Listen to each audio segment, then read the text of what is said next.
예.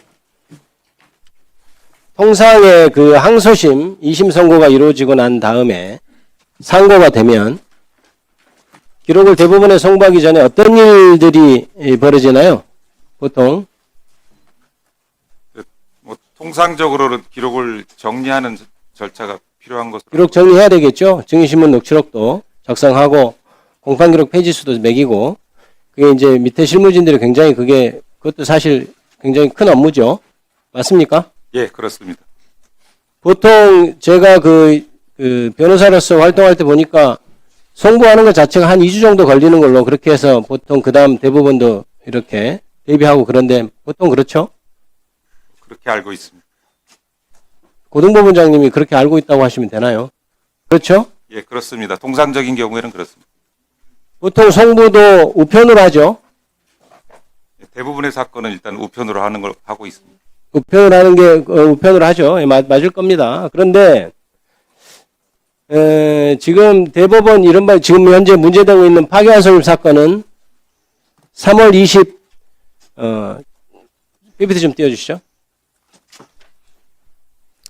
3월 26일 날 무죄 선고가 났어요. 그 다음날 검찰이 바로 상고장 제출합니다. 그러니까 그 다음날 3월 28일 바로 기록이 대부분에 송부가 됩니다. 이런 적이 있습니까? 아마 선거범죄 사건이기 때문에 신속히 처리하기 위해서 저렇게 조치를 취한 것으로 알고 있습니다. 선거범죄 사건 신속히 처리 하는 것은 뭐 6개월, 3개월 내에 처리하라 이런 규정도 있는데 그게 지금까지 잘 지켜졌나요?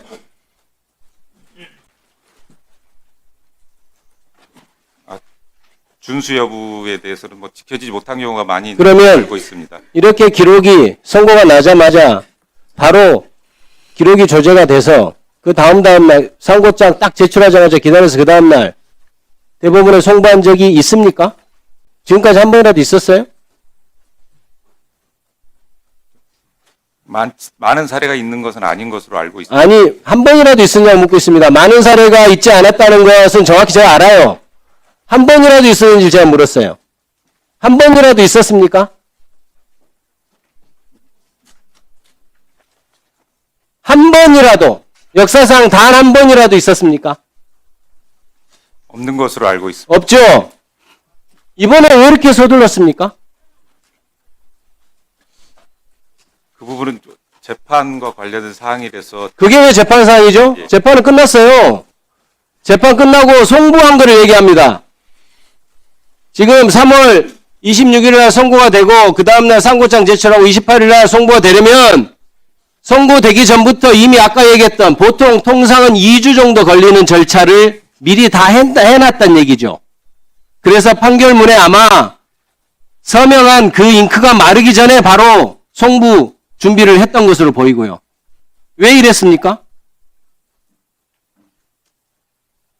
방금 좀 말씀드린 것처럼 좀 재판에 관련된 사항이. 이게 왜 재판에 관련된 사항입니까? 예, 그 부분은 재판 제가 끝나고 기록 송부하는 아주 그냥 절차적인 얘기를 묻고 있어요. 재판에 관여합니까 우리가? 예? 지금 재판 사무에 대해서 감사하는 게 국정감사입니다. 그걸 답을 해주셔야 왜 답 준비 안 해오셨습니까? 왜 그렇게 신속히 보냈는지는 지금 알지를 못하기 때문에 말씀. 아니 고등법원장이 그거 또 확인 안 하고 지금 국정감사 나왔습니까?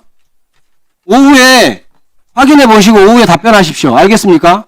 그거 하라고 지금 국정감사 하는 겁니다. 그걸 확인을 안 해보는 게 지금 말이 됩니까? 예, 잘 알겠습니다. 꼭 확인하셔서 제가 다시 물어보거나 동료 의원께서 물어보면 답을 하십시오.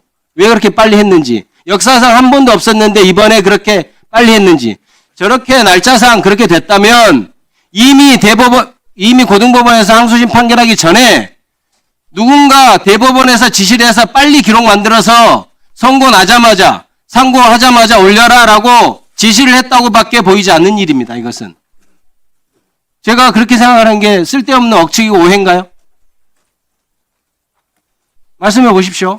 확인 안 하셨으면 추측이라도 해보세요. 역시 뭐 제가 그 부분을 잘 알지 못하는 부분이어서 좀 말씀드리기 아하, 바라는 점을 좀 양해. 국정감사 준비를 뭐 한 겁니까 그동안? 제가 파기환송돼서 뭐 이거는 제가 묻지도 않을 거예요. 이게 파기환송이 역사상 유례없는 기간, 짧은 기간 파기환송이 된 것뿐만 아니고 그 전부터 이미 대법원은 고등법원에 저는 그렇게 생각합니다. 지시를 해서 아마 선고 결과를 미리 알았는지 몰랐는지까지는 제가 그것까지는 확인하기 어렵습니다만은 결과가 나자마자 바로 기록을 그 다음날 올려라라고 지시를 하지 않으면 이런 일이 벌어질 수가 없는 거예요. 자, 보십시오. 그래서 전체적인 인상을 보십시오. 고등법원에서는 굉장히 서두르고 있어요. 굉장히. 선고 나자마자 그 다음에 검찰에서는 다음날 바로 그날 상고장 제출은 못하겠죠. 그러니까 그 다음날 바로 제출합니다.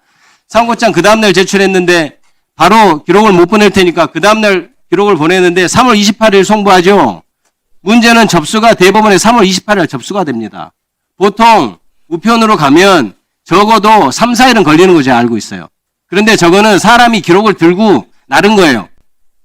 트럭을 싣고 갔건 어쨌건 사람이 직접 들고 그 많은 7만여 페이지에 대한 다른 이런 기록을 가지고 대법원에 직접 가서 접수를 한 겁니다. 왜 이렇게 서두르죠? 고등법원은? 서울 고등법원 왜 이렇게 서둘렀어요? 중요 사건이나 좀 기록량이 방대한 사건에 관해서는 대한민국이 건국한 이래로 중요 사건이 이것밖에 없었습니까? 대한민국이 건국된 이래로 중요한 사건이 이것밖에 없었어요. 이것보다 더 중요한 사건이 없었나요? 있었다고 알고 있습니다. 근데 왜 단 한 번도 없는 일을 이번에 이렇게 했죠? 이것이 서울고등법원의 자체 판단입니까? 자, 이런 지시가 저는 이거에 관련된 지시가 대법원에서 내려갔을 거라고 봅니다. 대법원장이나 대법원 관계자가 직접 재판부에 했을까요? 고등법원장 통해서 했겠죠? 고등법원장이 그에 관련된 지시 받은 사실이 있습니까? 없습니까? 지시받은 사실이 전혀 없습니다. 네, 수고하셨습니다. 다음은 박준태 위원님